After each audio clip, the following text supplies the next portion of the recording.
Good evening. मैं देवेंद्र आपका अपने YouTube channel Shri Sai classes पर स्वागत करता हूं। ठीक है दोस्तों, कल एक श्रृंखला शुरू करी गई रीजनिंग में शून्य से शिखर तक। तो जैसा कि नाम है शून्य से शिखर तक, वैसे आपको यहाँ पर मिलना भी है कि जिन्होंने कभी रीजनिंग पढ़ी नहीं है, जो एकदम पढ़ने में रीजनिंग के मामले में भी शून्य है, वो अगर इस श्रृंखला से जुड़ते हैं तो शिखर तक पहुंचेंगे। ये हमारा वायदा भी है और विश्वास भी आपको दिलाता हूं। ठीक है, जिन लोगों ने कल की क्लास करी थी उनको बेहतर समझ में आया होगा। जो चीजें नहीं समझ में आती हैं तो उनको आप कमेंट के माध्यम से डिस्कस करते रहिए। ठीक है, उसी श्रृंखला को आगे बढ़ाते हुए आज हम इसके पार्ट सेकंड कह लीजिए या अगले सेक्शन के बारे में बात करते हैं कि चैप्टर को आगे बढ़ाए, चूंकि चैप्टर कंप्लीट करना है। ठीक है, तो आपको लगभग 3 से 4 क्लासेस में ये चैप्टर आपका फिनिश होता है। चैप्टर फिनिश यहाँ हो जाता है, बाकी आप कितना फिनिश करते हैं तो इसके बारे में आप ही समझ सकते हैं, आप रेगुलर पढ़ते हैं कि नहीं पढ़ते। ठीक है, तो इसी श्रृंखला को आगे बढ़ाते हुए आज हम बात करते हैं, ठीक है, अगले सेक्शन के बारे में।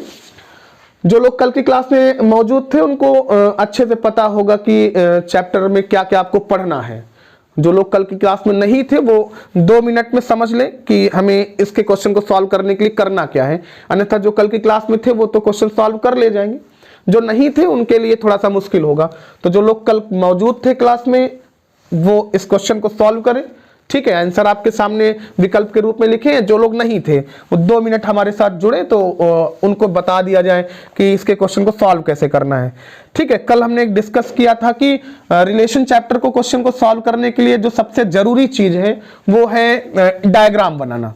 ठीक है, देखिए डायग्राम के माध्यम से अगर आप प्रश्न को सॉल्व करते हैं तो थोड़ा अच्छे से सॉल्व कर पाएंगे। ठीक है, डायग्राम बनाने के लिए जिन चीजों की आवश्यकता होती है उनके बारे में कल हमने चर्चा करी थी कि क्वेश्चन का डायग्राम बनाने के लिए हमको 2 चीजें पता होनी चाहिए। एक तो हमें रिलेशन का नॉलेज होना चाहिए कि किस रिलेशन का हम डायग्राम बनाने चल रहे हैं। दूसरी चीज हमें जनरेशन पता होनी चाहिए, पीढ़ी का नॉलेज होना चाहिए। ठीक है, जिस तरह से हम डायग्राम बनाते हैं उनमें ये दोनों चीजें महत्वपूर्ण होती हैं। ठीक है, क्योंकि हम स्टेप वाइज स्टेप काम करते हैं। रिलेशन के लिए आपको पता है कि रिलेशन 2 ही तरीके से क्लियर होता है। एक तो हमें इसका जेंडर पता होना चाहिए। ठीक है, रिलेशन का क्या पता होना चाहिए? जेंडर पता होना चाहिए। जेंडर पता करने के लिए 2 चीजें हैं, एक तो प्रोनाउंसिएशन है। जेंडर पता करने के लिए 2 चीजें हैं, प्रोनाउंसिएशन। प्रोनाउंसिएशन से जेंडर कैसे क्लियर होता है? जैसे कहा गया कि सुमित ने कहा, सुमित ने कहा, तो इससे पता नहीं चलता, क्योंकि सुमित एक मेल नेम होता है। सुमित ने कहा, एक फीमेल कोई नेम ले लेते हैं, जैसे सुमन, सुमन ने कहा तो सुमन फीमेल नेम होता है, उसमें भी कहा शब्द जुड़ा। सुमित ने भी कहा, तो यहां से जेंडर वेरीफाई आप नहीं कर सकते हैं कि कहा शब्द मेल को इंडिकेट करता है कि फीमेल को। जबकि अगर हम ये कहते हैं कि सुमित कहता है, सुमित जनरली अगर कहता है तो ये मेल शब्द में ही यूज होता है। सुमित कहती है, इसका मतलब सुमित क्या है? फीमेल है। तो एक तो प्रोनाउंसिएशन से जेंडर क्लियर होता है, दूसरा जेंडर किससे क्लियर होता है? रिलेशन से। जैसे कहा गया कि सुमन राम का भाई है, अगर सुमन भाई है तो इसका मतलब वो मेल है, इससे जेंडर क्लियर हुआ। अगर सुमन राम की बहन है तो इसका मतलब सुमन क्या है? फीमेल है। ठीक है, तो इससे आप ध्यान रखेंगे कि जेंडर क्लियर करने की किसकी आवश्यकता पड़ती है? रिलेशन की।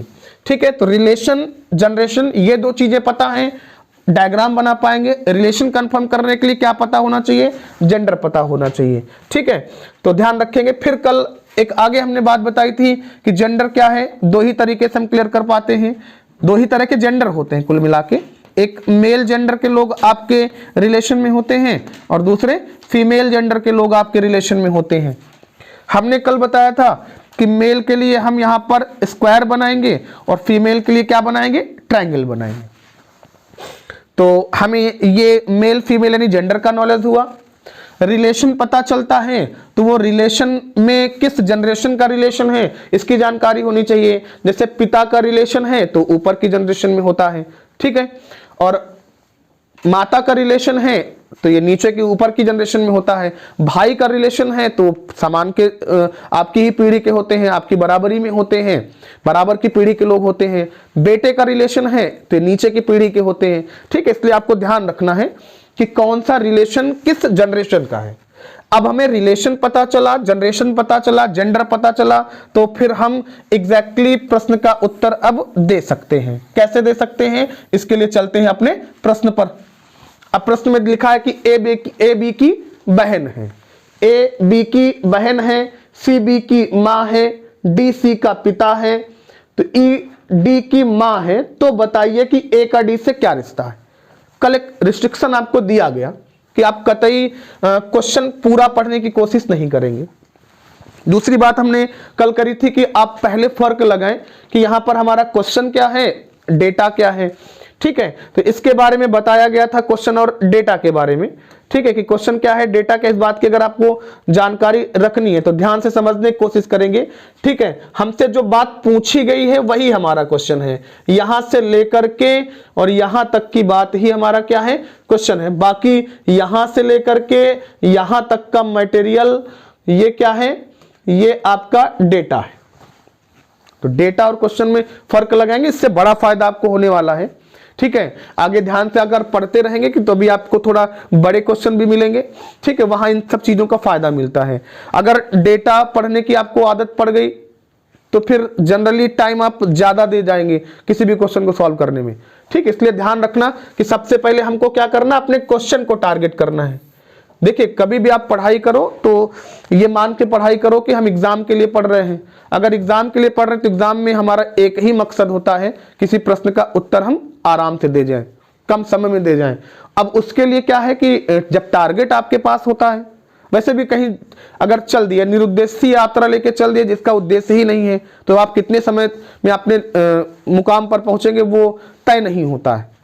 अगर कहीं उद्देश्य बना के चले कि वहीं तक जाना है तो फिर एक तो रास्ता भी आप आसान ढूंढेंगे, दूसरा फिर आप क्या करेंगे कि वहां जल्दी पहुंच पाएंगे, भ्रमित नहीं होंगे इधर उधर।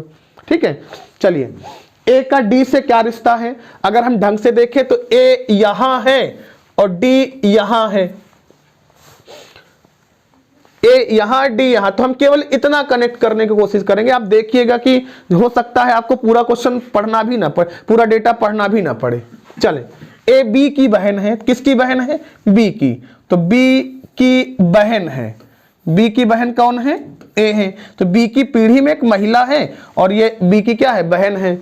सी बी की माँ है, बी की माँ कौन है, सी है, सी बी की माँ है, और डी सी का पिता है, डी जो है वो सी का क्या है, पिता है। अब आपको ये दिखाई पड़ गया होगा कि हमने अभी ई डी की माँ ये लाइन पढ़ी भी नहीं, फिर भी हम अपने टारगेट पर पहुंच गए कि ए का डी से क्या रिश्ता है। तो ए का डी से कल भी चर्चा हो चुकी है कि ए का डी से, यानी जिसका बताना है वहां से शुरुआत करेंगे तब आंसर गलत हो जाएगा। आपको शुरुआत कहां से करनी है, जिससे संबंध बताना है। तो हमें ए का संबंध बताना किससे बताना है, डी से बताना है। तो शुरू कहां से करेंगे भैया, डी से। तो ये डी की कौन है, बेटी है, डी की कौन है, बेटी है, और बेटी की ये कौन है, बेटी है। तो बेटी की बेटी क्या लगती है, कल चर्चा हो गई थी इस पर कि बेटी की बेटी क्या लगती है, नातिन लगती है। बेसिकली ये रिलेशन बेटी का बेटी का होता है। अगर हमारे पुत्री की पुत्री है तो हमारी क्या लगेगी, नातिन लगेगी। अगर हमारे पुत्र की पुत्री है तो वो हमारी क्या लगेगी, पोती लगेगी। इन सब चीजों को देखिए, जो भी चीजें आपको नहीं लगे उनको आप अपनी कॉपी पे लिखते जाइएगा। ठीक है, अगर हमारे पुत्री की पुत्री है तो वो नातिन है, अगर हमारे पुत्र की पुत्री है तो वो क्या है, पोती है। बाकी इनके लिए कल हमने सब सारी बातें बताई थी। ठीक है, तो वो बातें बाद में करके पहले अपने विकल्प की तरफ देखते हैं, और विकल्प हमको यहां दिया है क्या, नातिन। तो इनको टिक कर लेंगे। और ध्यान रखना, एग्जाम में हमें बचना है रीचेकिंग से। अगर आप किसी क्वेश्चन को बार बार बनाते हैं, रीचेक करते हैं, तो अपेक्षाकृत टाइम आपका ज्यादा लगता है। हाँ, रीचेकिंग की स्थिति से आप अचानक से निकल भी नहीं सकते हैं, इसलिए बड़े इत्मीनान से पढ़िएगा कि रीचेकिंग की समस्या खत्म इस तरह से नहीं हो सकती कि आप ना चेक करें, सही हो तो सही, गलत हो तो गलत। अगर हम रीचेकिंग की समस्या से सही तरीके से निकलने की कोशिश करें तो उसका एक ही रास्ता है, पढ़ते समय बार बार चेक कर लेना। देखिए, एक लिमिट होती है। अगर आप हर क्वेश्चन को लगाने के बाद तुरंत चेक करना शुरू कर देते हैं, और आप प्रैक्टिकल करके देखिए कि आप 10-20 क्वेश्चन लगाएं और हर क्वेश्चन को लगाने के बाद उसको रीचेक करें, कहीं गलत तो नहीं हो गया। तो 2-4 क्वेश्चन के बाद आपका माइंड आपको खुद ही बताने लगेगा कि अब आप रीचेक ना करो, आप सही लगा पाते हो। ठीक है, तो बाकी इसका शॉर्टकट खोजने की कोशिश ना करिएगा कि रीचेकिंग से बचने का शॉर्टकट क्या होता है। आ रही बात समझ में? ठीक है, तो इसका शॉर्टकट नहीं है, इससे निकलने का एक ही शॉर्टकट है कि आप इतना ज्यादा रीचेक कर ले क्वेश्चन को कि आपका माइंड आपसे कह दे कि हाँ अब रीचेकिंग की जरूरत आपको नहीं है, अब आप एक बार में प्रश्न का उत्तर सही दे पाते हैं। ठीक है, तो नातिन को टिक किया, आगे निकल गए। अब हम उन परिस्थितियों की बात कर लें कि अगर विकल्प में नातिन नहीं है तब क्या टिक करेंगे। ठीक है, तो नातिन नहीं है तो इसके लिए एक शब्द पौत्री होता है। एक शब्द क्या होता है? पौत्री होता है। पौत्री नहीं है तो कल भी चर्चा हुई थी कि इसको हम धेवती भी बोलते हैं। ये नहीं है तो इसको दोहती भी कहा जाता है। ठीक है, दोहती विकल्प में नहीं है तो नवासी भी कहा जाता है। नवासी विकल्प में नहीं है तो ग्रैंड डॉटर कहा जाता है। अगर ग्रैंड डॉटर भी ऑप्शन में नहीं है तो ग्रैंड चाइल्ड कहा जाता है। तो इसका ध्यान रखेंगे कि जब आप अपने जानकारी के उच्चतम स्तर पर होते हैं तो विकल्प आपके हाथ से छूट के जा नहीं सकता। अगर कम जानकारी, केवल नातिन ही आप पढ़ के गए हैं, ऑप्शन में नातिन नहीं है, वो इनमें से कुछ दे दिया और जानकारी आपको नहीं है, तो फिर वो निश्चित है कि छूट जाना है। ठीक है, तो जब भी आप स्टडी करें इस बात का सदैव ध्यान रखें कि पढ़ाई करते समय आपको इस बात का ध्यान रखना है कि हमारे सामने कोई भी विकल्प आ सकता है, तो जानकारी हम मैक्सिमम रखें। मैक्सिमम जानकारी रखने पर यही होगा कि आपको कभी विकल्प में परेशान नहीं होना पड़ेगा। इस समय एग्जामिनर जो विकल्प देते हैं वो थोड़ा सा अलग ही देते हैं, ज्यादातर इंग्लिश वर्जन का यूज आजकल किया जाता है। ठीक है, और नातिन नहीं तो पौत्री, धेवती, दोहती, नवासी, ग्रैंड डॉटर, ग्रैंड चाइल्ड, और अगर ये सब नहीं है तो हम एग्जैक्टली पोती को भी टिक कर सकते हैं। लेकिन ध्यान रखिएगा, पोती बेटे की बेटी होती है, तो इसको तभी टिक करेंगे जब नातिन के कोई ऑप्शन हमको ना मिले तब। ठीक है, तो ध्यान रखते हैं। चलते हैं अगले क्वेश्चन पर। चलिए, अगला क्वेश्चन आपका है, एक्स वाई का पति है, डब्ल्यू एक्स की पुत्री है, जेड डब्ल्यू का पति है, एन जेड की पुत्री है, एन का वाई से क्या रिश्ता है। चलिए सॉल्व करिए इसको, फिर बात करते हैं इस पर। लगा हो, बैठे निहार रहे हो खाली, लगाओ फटाक से। जो लोग यहां बैठे वो लगाए भाई, पंचायत ना करें आपस में।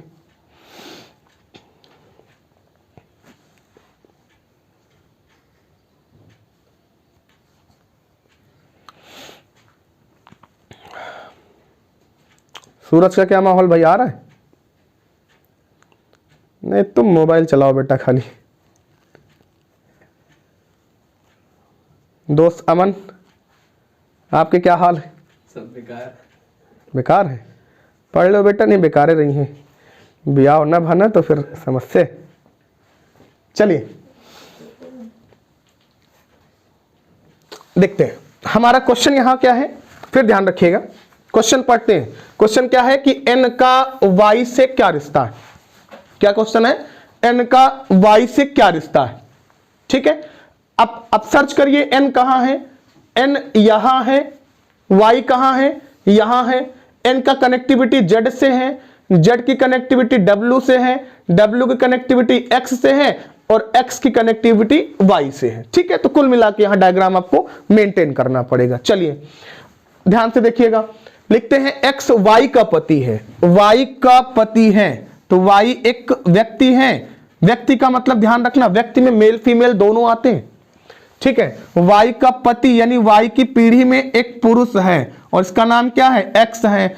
अब जनरली आप समझते ही होंगे कि अगर वाई का पति एक्स है तो ये एग्जैक्टली पत्नी ही होगी भाई। अभी अपने यहाँ मेल मेल की शादी तो होती नहीं ना, फीमेल फीमेल की होती है, मेल फीमेल की होती है। अगर ये पति है तो ये एग्जैक्टली क्या है? पत्नी है। पति पत्नी को और क्या बोलते हैं? पति पत्नी को क्या बोलते हैं भाई? दंपत्ति। दंपत्ति बोलते हैं। और क्या बोलते हैं? सहोदरा भी बोलते हैं। बहुत विचित्र प्राणी हो। सहोदरा किसको बोलते हैं? अरे मित्र अमन, सहोदरा का मतलब होता है बालक, बहन। बहन होते हैं। अब बहन को तुम पति बना रहे हो, सिबलिंग। ठीक है, जबकि पति पत्नी को क्या बोलते हैं? स्पाउस बोलते हैं। हाँ, स्पाउस। ठीक है, स्पाउस होता है। चलिए, डब्ल्यू एक्स की पुत्री है। एक्स की पुत्री कौन है? डब्ल्यू। तो पुत्री मेल होती कि फीमेल? फीमेल ही होती। फीमेल होती है, हाँ, ठीक है। W क्या है? X की पुत्री है। Z W का पति है, तो W का पति यानी W की पीढ़ी में एक पुरुष है, ठीक है। कौन है? Z है। W की पीढ़ी में एक पुरुष है, इसका नाम क्या है? Z है। तो ध्यान रखिएगा, ये कौन है? Z है, ठीक है। फिर क्या लिखते हैं? Z W का पति, N Z की पुत्री है। Z की पुत्री का मतलब Z के नीचे की पीढ़ी में एक महिला, इसका नाम क्या है? N है, ठीक है। तो कहते क्या है? N का Y से। फिर ध्यान रखिएगा, शुरू कहां से करेंगे? Y से। कहां से शुरू करेंगे? Y से। कहां तक जाएंगे? N तक। तो ये Y की कौन है? पति। और पति की बेटी क्या कहलाती है? बेटी। और बेटी की बेटी क्या कहलाती है? नातिन। बेटी की बेटी क्या कहलाती है? नातिन। चलिए नातिन सर्च करते हैं अपने विकल्पों में। विकल्प में नातिन कहीं दिख रहा है? चाचा है, भतीजी है, लड़की है, ठीक है, पोती है। अब जो क्लास कर रहे हैं लगातार उनको समझ में आ गया होगा टिक क्या करना है। टिक यहां क्या करना है? एग्जैक्टली पोती टिक करना है, ठीक है। और जो जिनको जानकारी नहीं है कि पोती हम किस आधार पर टिक कर सकते हैं, तो भैया नातिन की इंग्लिश होती है ग्रैंड डॉटर। नातिन की इंग्लिश क्या होती है? Grand daughter. और ग्रैंड डॉटर को पोती भी कहा जाता है। तो अगर हमारे पास नातिन ऑप्शन में नहीं है तो नातिन की इंग्लिश ग्रैंड डॉटर का दूसरा पक्ष क्या है? पोती। पोती को भी टिक कर सकते हैं। किस आधार पर? सिमिलर रिलेशन पर। सिमिलर रिलेशन का मतलब ये दोनों बराबरी के हैं, एक ही इंग्लिश वर्ड से निकलने वाले दो अलग अलग शब्द हैं, तो इसका हमेशा ध्यान रखेंगे।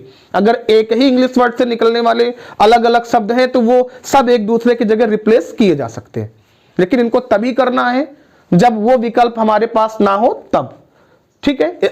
अगर हमारे पास पोती के साथ साथ ग्रैंड डॉटर भी होता तो हम ग्रैंड डॉटर को टिक करते, पोती को टिक नहीं करते। आगे बात समझ में, ठीक है। नातिन को और क्या बोलते हैं? धेवती बोलते हैं, दोहती बोलते हैं, नवासी बोलते हैं, 83 84 नहीं, केवल नवासी, ठीक है। नवासी बोलते हैं, धेवती बोलते हैं, दोहती बोलते हैं, पौत्री बोलते हैं, ग्रैंड डॉटर बोलते हैं। ग्रैंड चाइल्ड कब बोलेंगे? जब हमें जेंडर कंफर्म नहीं होगा, ठीक है। चलिए बेहतर समझ में आया होगा। नेक्स्ट क्वेश्चन की तरफ ध्यान से देखते हैं, ठीक है। चलिए लगाइएगा इसको।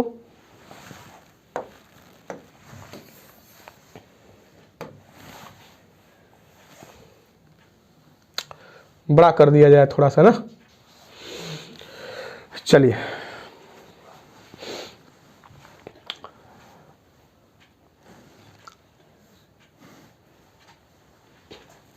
प्रिंटिंग मिस्टेक है भाई, टाइपिस्ट भी ठीक ठाक व्यक्ति है।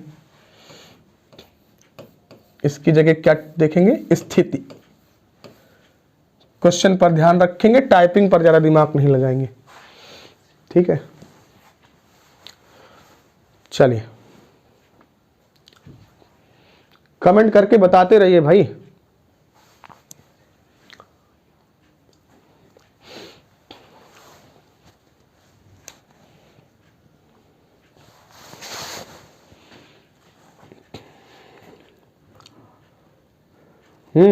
कौन सा सही?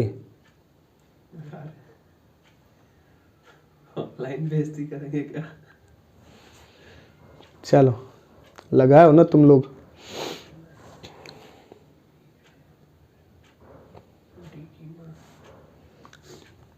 चलिए बस करिए, ठीक है।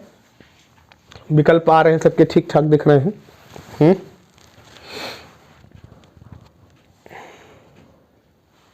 चलिए ठीक है, बताया जाता है।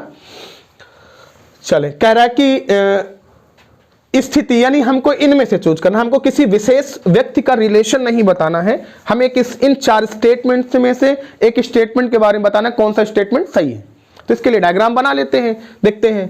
कह रहा है ए सी का पुत्र है, तो सी एक व्यक्ति है, उसके नीचे की पीढ़ी में एक पुरुष है, इसका नाम क्या है? ए। फिर कहते हैं सी और डी बहनें हैं। ध्यान से देखिएगा, अगर सी और डी बहनें हैं कहता है, अगर कहता है सी और डी बहनें हैं, ध्यान रखिएगा, अगर और शब्द लगा देगा तो और का मतलब होता है दोनों। और का मतलब क्या होता है? दोनों होता है। ठीक है। अगर कहता है C और D बहनें हैं, इसका मतलब दोनों एक दूसरे की क्या हैं, बहन हैं, और इसका डायग्राम हम कैसे बनाएंगे, ऐसे बनाएंगे। ठीक है, C और D बहनें हैं। ठीक है, तो C और D दोनों एक दूसरे क्या हैं, बहनें हैं। ठीक है, फिर क्या लिखता है कि E D की माँ है, E D की माँ है, तो D की मम्मी है, इनका नाम क्या है, E है। डायग्राम में आगे बढ़ते हैं। जी ई का पुत्र है, ई का एक पुत्र है जिसका नाम क्या है, जी है। डायग्राम आपका कंप्लीट होता है। पहला स्टेटमेंट पढ़ते हैं, जी एवं ए चचेरे भाई है। देखिए जी और ए का जनरेशन चेंज हो गया, पीढ़ी चेंज हो गई, तो भाई होने का कोई चांस नहीं रहा। ठीक है, जी ए का मामा है, तो ए की मम्मी के भाई मामा हैं, ये बात पूरी तरीके से क्या है, सही है। ठीक है, तो ध्यान क्या रखेंगे, अब यहां थोड़ी समझने वाली बात है, क्योंकि बहुत बार होता है, जैसे हम पढ़ रहे हैं, स्टडी कर रहे हैं, तब तो ठीक है कि डी ए की दादी है, तो डी दादी तो नहीं है, क्योंकि दादी तीसरी पीढ़ी में होती, मामला दूसरी पीढ़ी का है, ये बात गलत है। जी और सी बहनें हैं, जी भाई है, इस वजह से बहन नहीं हो सकता, इसलिए ये बात भी गलत है। बचना किस चीज से है, देखिए हमेशा ध्यान रखेंगे पेपर में, चूंकि हमें उत्तर देना है, प्रश्न का उत्तर देना है, और प्रश्न का उत्तर हमें यहां मिल गया, सेकंड स्टेप में प्रश्न का उत्तर मिल गया, तो ऐसी स्थिति में बाकी के नीचे के दो विकल्प चेक करने का मतलब एग्जाम में टाइम लॉस करना है। अगर एग्जाम में बाकी के दो विकल्पों को आप चेक करने के चक्कर में पड़ते हैं, तो ऐसा कोई विकल्प तो दिख नहीं रहा कि दो सही होने की बात करें, तो इसका हमेशा ध्यान रखिएगा। ठीक है, जो लोग अभी नए हैं पढ़ने में, उनके लिए तो पहले वो अच्छे से लगाना सीखें, जितनी बार लगा पाए उतनी बार लगा के लगाना सीखें। जो डायरेक्ट पेपर की प्रिपरेशन करने चल रहे हैं, उनके लिए समझ में आना चाहिए कि जिस स्टेज पर हमें प्रश्न का उत्तर मिल जाता है, ठीक है, उसके बाद हमें अगर क्वेश्चन में अटकते हैं तो वो टाइम लॉस करना होता है। ठीक है, समझने की कोशिश करिएगा कि स्थिति क्या है, तो एक ही तो सही करना है। हाँ, अगर ऐसा हो कि नीचे नए विकल्प बने हैं कि पहला दूसरा सही है, दूसरा तीसरा सही है,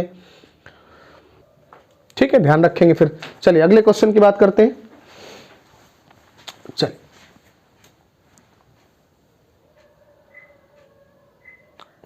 सॉल्व करिए, लगाओ भाई, जल्दी लगाओ फटाक से।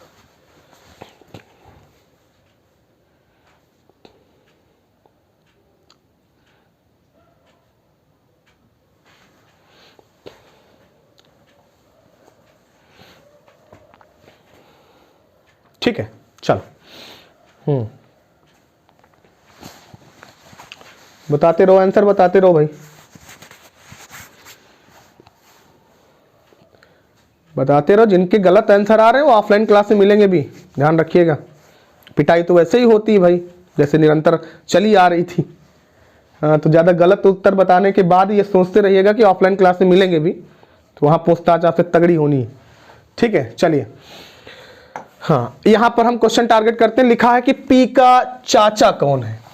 ये देखिए आदत अपनी बना लीजिए कि आप प्रश्न को सॉल्व करने से पहले डेटा नहीं पढ़ेंगे, क्वेश्चन पढ़ेंगे। पी का चाचा कौन है, ठीक है, तो चलते हैं। अब पी का चाचा किससे रिलेशन बनाना, अगर वो मिल जाता तो डायग्राम डायरेक्ट क्रिएट कर लेते हैं। आइए, एम भाई है एन का, एम भाई है, किसका भाई है, एन का भाई है। एम भाई है एन का, एन के जेंडर के बारे में कोई हमें जानकारी नहीं है। के बहन है एम की, तो के की एक बहन है, वो एम की एक बहन है जिसका नाम क्या है, के। पी भाई है ओ का, हाँ ये थोड़ा सा अच्छी लाइन आई बीच में कि पी भाई है ओ का। जनरली करते क्या है, लड़के उलझ जाते कि पी और ओ को कहाँ रखें, इधर रख दें कि नीचे रखें कि ऊपर रखें, अंत में हार के कहीं ना कहीं रख ही देते हैं। ठीक है, तो आपको ये नहीं करना, आप वहां इनको खत्म करने नहीं गए हैं, आप प्रश्न का सही उत्तर देने गए हैं। तो लाइन को स्किप करना भी एक तरीका होता है कि लाइन स्किप भी करी जाती है। जैसे स्किप करते हैं, आप कोई वीडियो देख रहे होते हैं, ऐड आने लगता है, आप स्किप कर देते हैं, वैसे यहां भी है कि अगर आपके डायग्राम बनाने में कोई लाइन बाधा बन रही है तो उसको आप स्किप करिए। आप इसमें एकदम मजदूर की तरह ना जुड़े रहिए कि हमें काम खत्म करना है, एकदम लगे हैं। ठीक है, पी भाई है ओ का, ना तो पी दिख रहा ना ओ दिख रहा, तुरंत रुकेंगे। आगे लिखते हैं ओ बेटी है एन की, इसका मतलब ओ बेटी है एन की। अब आप देख रहे होंगे कि ओ की कनेक्टिविटी मिली और पी भाई है ओ का, पी भाई है ओ का, ये आपका डायग्राम होता है। अब कह रहा पी का चाचा कौन है, तो चाचा होते कहां हैं, चाचा ऊपर की पीढ़ी में होते हैं। ठीक है, ऊपर की पीढ़ी में ये कौन है, बहन, बहन के ये या तो मम्मी या तो पापा। अच्छा, अब यहां पर हो सकता है आपको असुविधा हो कि जब इनका जेंडर ही नहीं क्लियर तो हम कैसे बता दें कि चाचा कौन है। तो ये आपकी हेडेक नहीं है, ये क्वेश्चन पूछने वाले की हेडेक है। अगर उसने पी के चाचा के बारे में पूछा है और ऐसा कोई विकल्प नहीं दिया कि निर्धारित नहीं कर सकते हैं, तो फिर आपको कोई ना कोई नाम बताना है। ध्यान से देखिएगा। ठीक है, तो पी का चाचा कतई के हो सकता है क्या, तो के तो फीमेल है, फीमेल है तो चाचा होने के कोई चांस ही नहीं है। एन क्या है, एन का जेंडर नहीं क्लियर, दूसरा अगर जेंडर क्लियर भी होता तो ये इनके माता या पिता में से कोई एक होगा। अब चूंकि चाचा के बारे में बात करी जा रही है तो चाचा के बारे में एक बात आप ये भी सोच के रखिए कि चाचा का मतलब अब केवल चाचा ही नहीं होता है। चाचा का मतलब अब अंकल इंग्लिश में इनको बोलते हैं। चाचा का मतलब अंकल, और अंकल का मतलब ताऊ भी होता है, अंकल का मतलब मामा भी होता है, अंकल का मतलब मौसा भी होता है, और अंकल का मतलब फूफा भी होता है। तो अब आपको ध्यान रखना कि चाचा पूछने का मतलब केवल चाचा ही नहीं बताना है, हमें इनमें से कोई भी एक रिलेशन बता देना है। तो जब इनका जेंडर नहीं क्लियर तो भैया ये या तो मामा है और या तो चाचा है या ताऊ है। मामा है तब भी अंकल है, चाचा है तब भी अंकल है, ताऊ है तब भी अंकल है। तो चाचा का मतलब क्या, अंकल के बारे में बताना है। तो अंकल होने के चांसेस सिर्फ किसके हैं, एम के हैं। तो यहां पर टिक क्या करेंगे, एम को टिक करेंगे। देखिए सी जैसा कोई व्यक्ति है ही नहीं तो ये होने के चांस नहीं है। एन चूंकि जेंडर नहीं क्लियर, अगर क्लियर भी होता तो या तो मम्मी होती या तो पापा होते। तो और एन यहां भी गलत हो जाएगा, तो सही एक ही जवाब है क्या, एम। तो चाचा होने के चांसेस क्या है, एम। अगर कहता कि पी का मामा कौन है तब भी जवाब क्या देते, एम। अगर पी का अंकल कौन है तब भी जवाब क्या देते, एम। ठीक है, तो ऐसे प्रश्नों से निपटने के लिए आपको जानकारी पूरी रखनी है। जानकारी रखेंगे कि अब चाचा का मतलब केवल चाचा ही नहीं, चाचा का मतलब ताऊ भी, ताऊ किनको बोलते, पापा के बड़े भाई को। चाचा का मतलब आपको मामा, मौसा, फूफा, सारी चीजें चाचा के अंतर्गत ही आती हैं। कल हमने बात किया था चाचा कितने प्रकार के होते हैं, 2 प्रकार के होते हैं। ठीक है, चाचा कितने प्रकार के होते हैं, 2 प्रकार के होते हैं। ठीक है, एक चाचा का मतलब होता है मैटरनल अंकल यानी मातृक चाचा। ठीक है, एक चाचा का मतलब क्या होता है, पैटर्नल अंकल यानी पैतृक चाचा। ठीक है, मातृक का मतलब जो मम्मी के पक्ष के होते हैं जैसे मामा और मौसा। ठीक है, पैतृक का मतलब क्या होता है, जो पापा के पक्ष के होते हैं जैसे अंकल है, ताऊ, सॉरी अंकल नहीं, चाचा पापा के छोटे भाई, ताऊ पापा के बड़े भाई, फूफा पापा के बहन के पति यानी बहनोई। ठीक है, ध्यान रखिएगा। नेक्स्ट है, चलिए लगाने की कोशिश करिए इसको भी।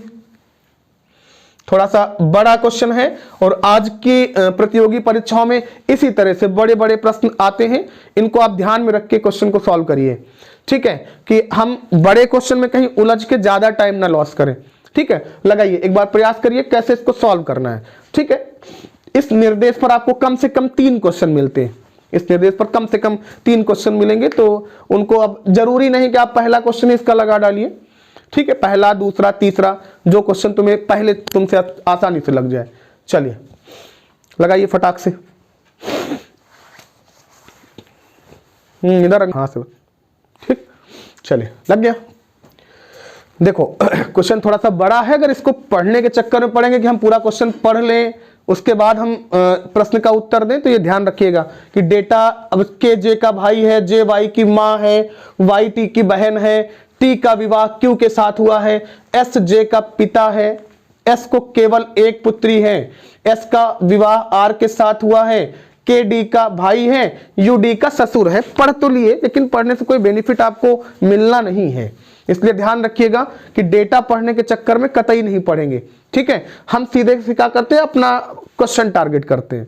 क्वेश्चन हमारा क्या है, क्वेश्चन है कि डी किस प्रकार वाई से संबंधित है, डी किस प्रकार वाई से संबंधित है। तो ध्यान रखिएगा हमारे क्वेश्चन में डेटा में डी कहां है, डी हमें यहां मिल रहा है, वाई कहां है, वाई हमें यहां मिल रहा है।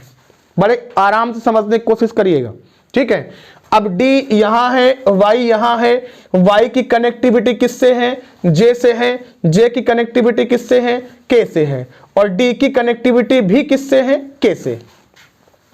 तो अगर गौर से देखें तो इतना कि K की कनेक्टिविटी D से और D की K से, K की J से और J की Y से, यानी अगर हम इस लाइन पर और इस लाइन पर वर्कआउट कर ले तो इस प्रश्न का जवाब दिया जा सकता है।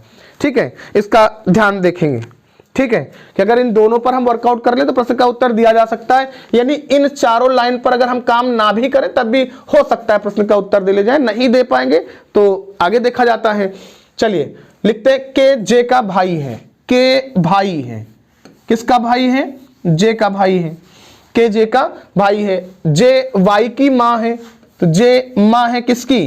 वाई की। जे किसकी माँ है? वाई की माँ है। आगे यहां लिखता है के डी का भाई है, के क्या है? भाई है, किसका भाई है?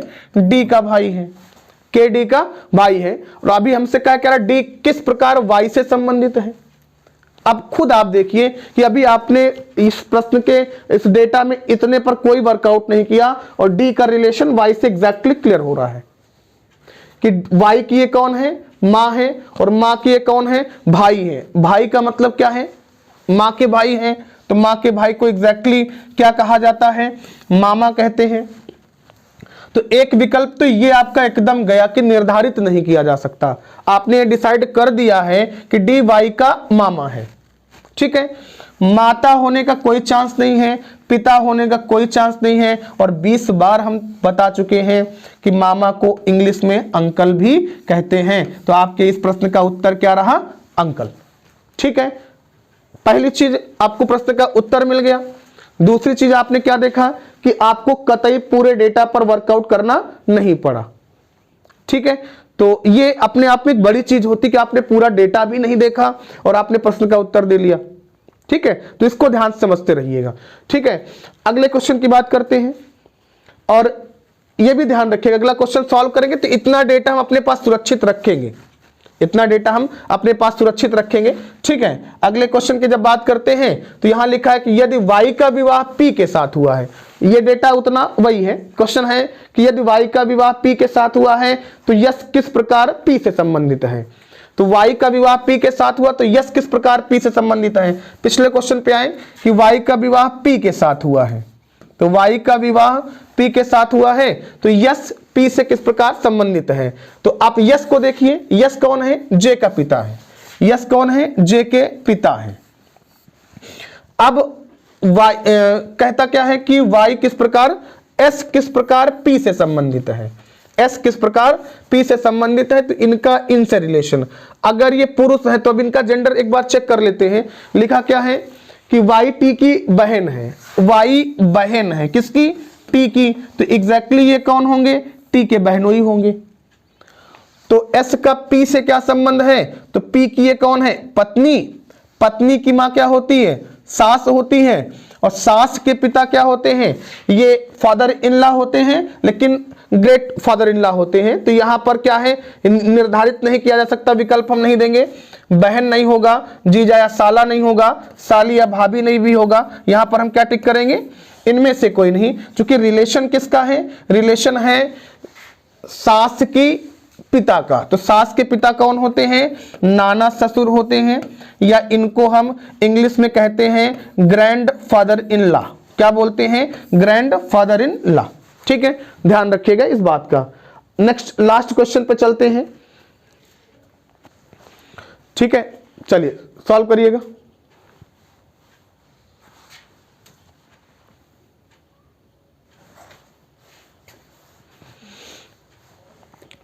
ठीक है, डेटा वही है, तीसरा क्वेश्चन इस पे दिया गया है।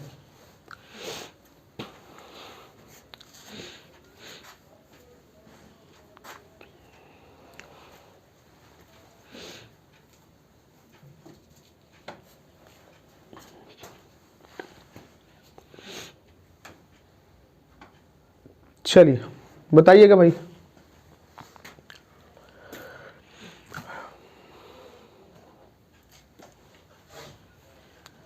लगा पा रहे हो? खाली गंभीरता से जुटे हो?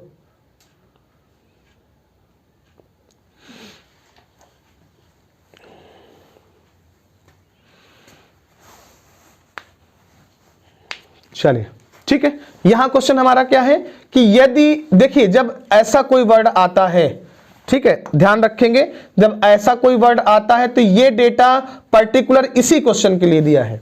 आप इस क्वेश्चन को सॉल्व करके इस डेटा को इरेज कर देंगे, इसका अगले डेटा क्वेश्चन में कोई काम नहीं है। ठीक है, लिखते क्या है, यदि यू सी का पिता है तो डी किस प्रकार सी से संबंधित है।